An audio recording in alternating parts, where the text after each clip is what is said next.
Hey everyone, my name is Ashley Webster. I'm the Deputy Director of Consulting at News Revenue Hub. The News Revenue Hub is a nonprofit support organization that works with newsrooms to grow their audiences and run membership programs. So we work very closely with organizations across the US on fundraising initiatives. And one of those initiatives that I've personally worked with organizations on is SMS fundraising or fundraising via text. So today I want to talk to you a bit about how your organization can utilize SMS texting to fundraise during NewsMatch 2025. To start, SMS stands for Short Message Service, but essentially we're talking about text messaging to mobile devices. And many INN and News Revenue Hub organizations are already utilizing texting in some way, but this video will hopefully help all organizations with some best practices, regardless of if you're already on a platform or just getting started with SMS. I want to start with some benefits of fundraising via SMS, in addition to other channels like site and email. The first being high open rates. Regardless of the service you use to deliver SMS text, almost every platform reports a 90% plus open rate in the first 5 minutes. And that makes fundraising via SMS extremely effective from an engagement standpoint, especially when paired with other strategies like email appeals. You can also reach new readers via SMS. Maybe these folks are not yet on your email list or just prefer to engage via text messages instead of email. SMS is a great tool for reaching readers who may live in more rural areas and may not have consistent internet access for checking email. And tied to this, you can use SMS to get messages out quickly. That helps you stay flexible during your NewsMatch campaign, and it's very easy to add in a last-minute text to your campaign strategy and plans. Depending on the SMS platform you use, you also may be able to take advantage of two-way communication. So if you use a platform like Subtext, for example, you can send messages to readers and then they can reply back to you. So this is really valuable on the editorial side for creating that feedback loop or to answer any reader questions. If you're exploring a new SMS platform, that's something you may want to think about when making your selection. So now we'll get into some considerations.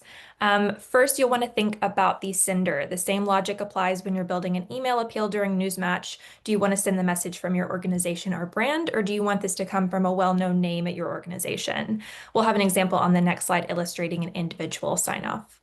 You'll also want to consider what you're highlighting in the text. For fundraising messages, this is often a specific project or a piece of reporting, an event. Maybe it's a community resource or community engagement element. Whatever it is, be clear about why you're fundraising during NewsMatch to support this initiative. And lastly, consider the voice, tone, and sentiment of your messages. Keep in mind that when you're sending SMS, you're landing in your reader's messages app among texts from their friends or family members. So this may be a space where you'd like to experiment with a slightly different tone than your brand uses on other platforms. Maybe your SMS voice leans a little more conversational or casual, and this can also depend on who your sender is and who it's signed off by. So let's get into a few examples that illustrate these considerations. The first is an SMS appeal sent from the San Antonio Report in San Antonio, Texas. Their editor-in-chief drafted and signed this appeal. So right off the bat, the tone overall feels more personal and conversational. Starts with "Hey!" exclamation point. The message then highlights the coverage areas that they're fundraising around and explains the value of reader support for their newsroom. And importantly, they drive to one clear CTA with the give text and then a link to their support page.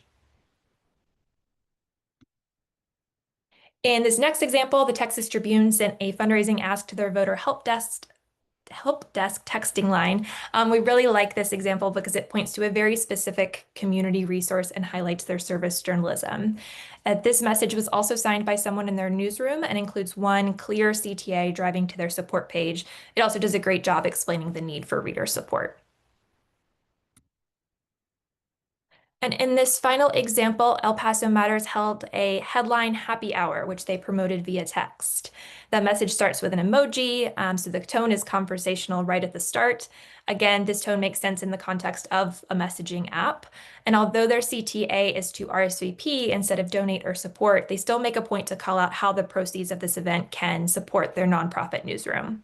And one other win here that I wanted to call out, the custom graphic really stands out and works with the message text to provide some additional context about the event. So if you'd like to fundraise via SMS during your NewsMatch campaign, here are a few tips for writing a compelling message. Again, the format is very similar to an email appeal, but often much shorter, so you'll need to be very intentional about the message you want to convey. So first, you'll start with the intro and the reason for reaching out. Maybe that's hello, today is Giving Tuesday, or if you're in a specific region, you may want to use a more personal greeting like, hey Texans, hi y'all, whatever makes the most sense for your organization. You'll then want to provide some campaign details. If you're highlighting a specific coverage area during NewsMatch, make sure to call it out here and then provide some details about the fundraiser. Maybe that's something like we've set a goal to raise $20,000 by December 31st, or we're still $5,000 away from our campaign goal, something like that. And finally, include that one clear CTA. That's most often going to be language like donate today with a link back to your support page. You can also style this as a question like, can we count on you today or will you support us today?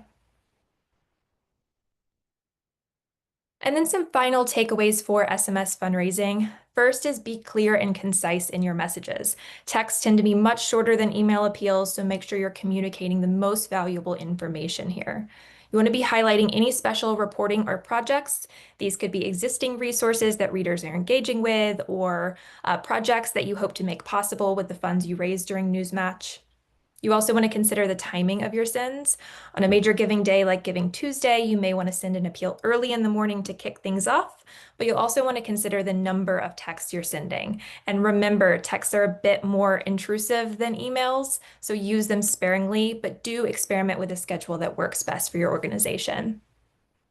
You want to use one clear CTA like the examples we shared, while in editorial appeals, you may want to drive back to multiple stories or links. For fundraising appeals, it's really important you point to your support page only or a related link like an on-site editor's note that has a support ask there.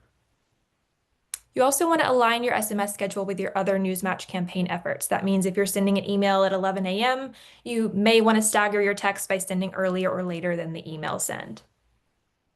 And finally, once you do send your text, monitor campaign performance using your platform's analytics dashboard or tools.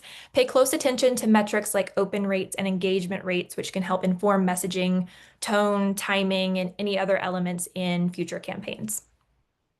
If you have any questions about using SMS to fundraise during NewsMatch 2025, please reach out to hello@newsmatch.org, and thank you for watching.